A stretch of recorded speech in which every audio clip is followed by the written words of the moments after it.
Международный экологический форум завершил свою работу. Сделал он это ярко и весело. С утра более 80 молодых людей отправились по устью реки Гули, чтобы очистить его от мусора. Удивительно, но самой сложной задачей этого субботника, как оказалось, стало найти место с мусором. В итоге первую точку сбора волонтеры покинули после множества фотосессий и общения. После длительного поиска территорию с мусором нашли, но очистили ее буквально за полчаса.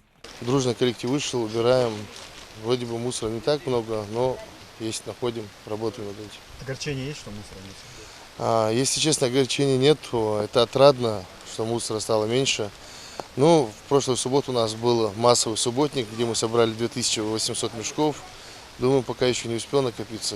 Мне очень нравится, все тут красиво. Вот сегодня был субботник, какие ощущения субботника? Да, субботника, немножко жаль, потому что уже 5 число, уже все убрали, а нам сегодня мало осталось убрать. А так, мы постарались найти, нашли мусор, вытащили все мусор, все грязь оттуда. Вот, и прям нормально с ребятами. Субботник в Джайраском районе проводился в рамках всероссийской акции «Вода России». Только за прошлый год в стране провели более 11 тысяч субботников. 822 тысячи людей в течение года очистили около 18 тысяч километров береговой линии. А Ингушетия уже который год занимает первые строчки по проводимой работе. Сегодня прекрасное мероприятие. Слава богу, нам повезло с погодой. Ингушетия, как всегда, гостеприимна, всегда дружественно. И это большая честь, на самом деле, видеть сплоченный коллектив людей, студентов, детей, руководство республики на вот таких мероприятиях. Экологический форум проходил 4 дня. Участники разбились на команды. Они подготовили 4 проекта по улучшению экологии республики. В частности, говорили о снижении пищевых отходов, замене пластиковой тары на стеклянную, лесовосстановлении, развитии экотуризма. У нас был кейс на тему снижения объемов образования ТКО. Мы предложили 2 варианта. Первый – это цифровизация, перевести книги в школах.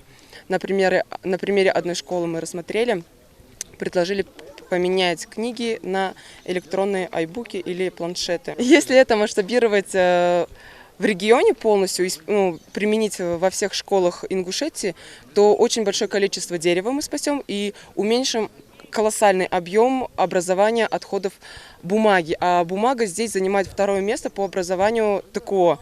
Почти 31 или 36% от всей общей массы. Экофорум – это еще одна площадка, где можно обсудить проблемы экологии, создать новые практики обмена опытом. А статус международного только увеличивает возможности. Также форум поддержан на грантовом конкурсе молодежных инициатив Росмолодежи и Минэкологии Ингушетии, что также дает финансовый стимул его участникам. Статус международного уже, соответственно, идет обмен опытом. И в том числе с регионами Российской Федерации. Что-то мы у них перенимаем, что-то они у нас.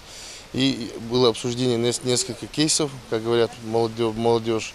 И в этой части мы что-то для себя нашли, соответственно, что-то и у нас переберут. И в этой части форум, он действительно нужен был. И у форума были поставлены задачи. Эти задачи, я считаю, что они выполнены. 72.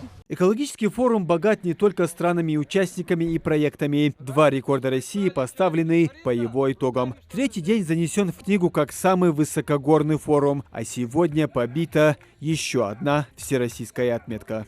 Сегодня мы вместе с нами установили новый рекорд России. Самый массовый пикник на высоте более 1500 метров над уровнем моря с результатом 83 участника. Поздравляю!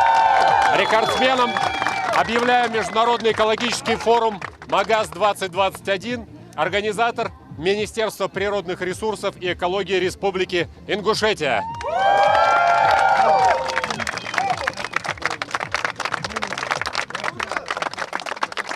Спасибо каждому участнику. Вы внесли огромную лепту. Спасибо вам. Надеюсь, вам понравилось у нас, и мы постараемся этот форум сделать ежегодным. Спасибо еще раз.